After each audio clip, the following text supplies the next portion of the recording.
What's up and welcome back. I'm John Stark from MacTheMovieGuy.com, your favorite blind film critic, and today I am doing a TV review. This is Murder in a Small Town.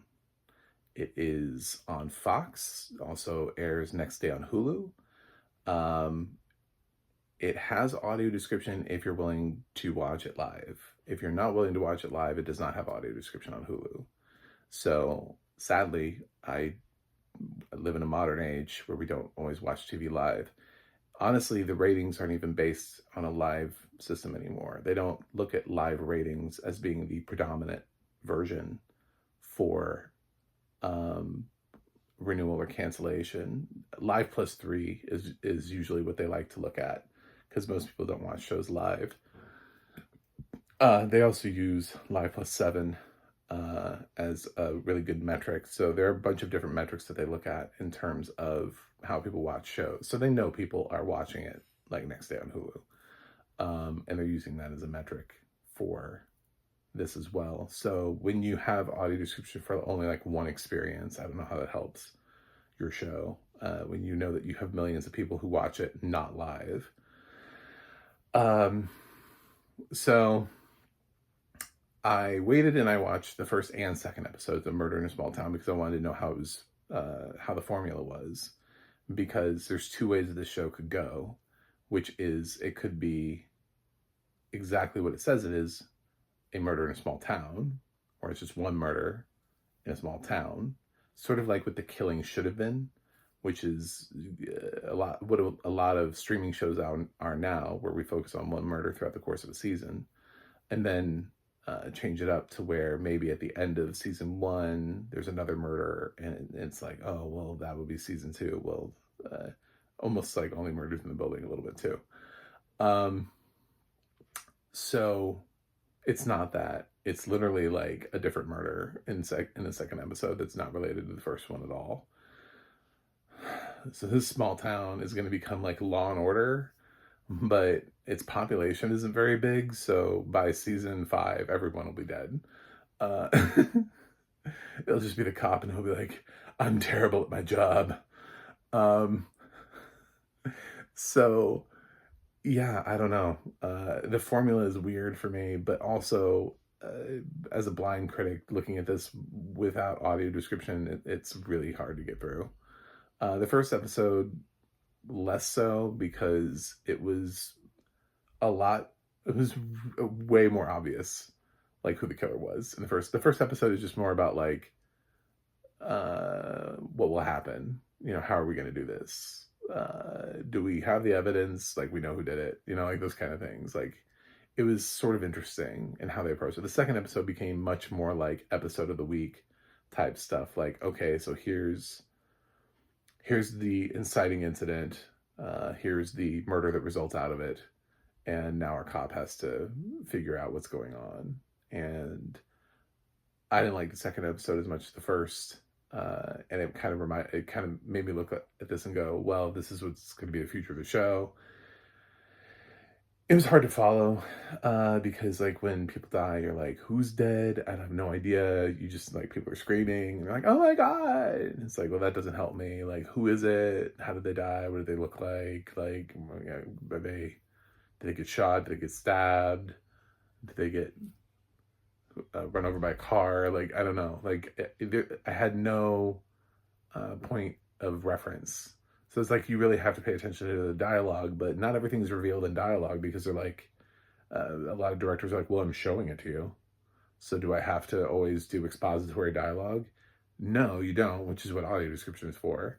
So when it's not there, it just makes it hard to watch. So just structurally, I don't think that this is a great show to try to get through without audio description.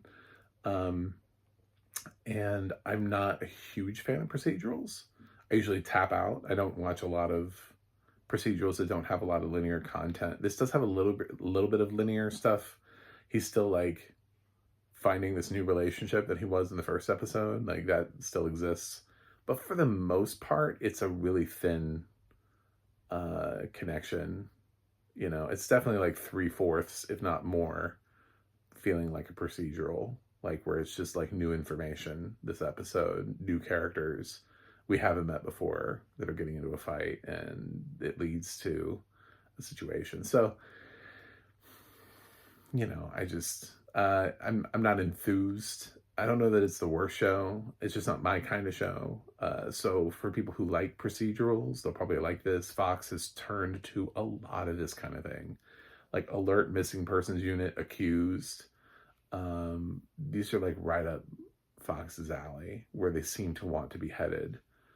Is in these cheap procedurals. They're big money for CBS, and CIS and FBI are doing great work for them. Obviously, NBC still has the Law and Order franchise, but arguably the Chicago franchise is pretty procedural, especially Chicago PD. It does have a lot of linear content in it, though. I'm not, it's hard to get caught up in like 10 seasons of 3 different Chicago shows. But I've casually seen Chicago PD, and it does have linear storytelling to some extent. But this doesn't really. So when I think about investing in new series too, I think about, will it be renewed? It's a lot easier to say to yourself, well, I want to get invested in a show. NBC ain't going anywhere with that one Chicago franchise. I think they usually get multi-year pickup deals. So if you're trying to get in a new show and you're like, well, I hate when a show gets canceled, it's like, well, there's already like 10 episodes of every single series. So, I mean, like, you could spend all day, every day, watching every single Chicago episode, and they probably are still going to make new episodes. So if you're talking about investing time and feeling rewarded for it, that's your future, you know. I mean, still, like, SVU it has no signs of slowing down.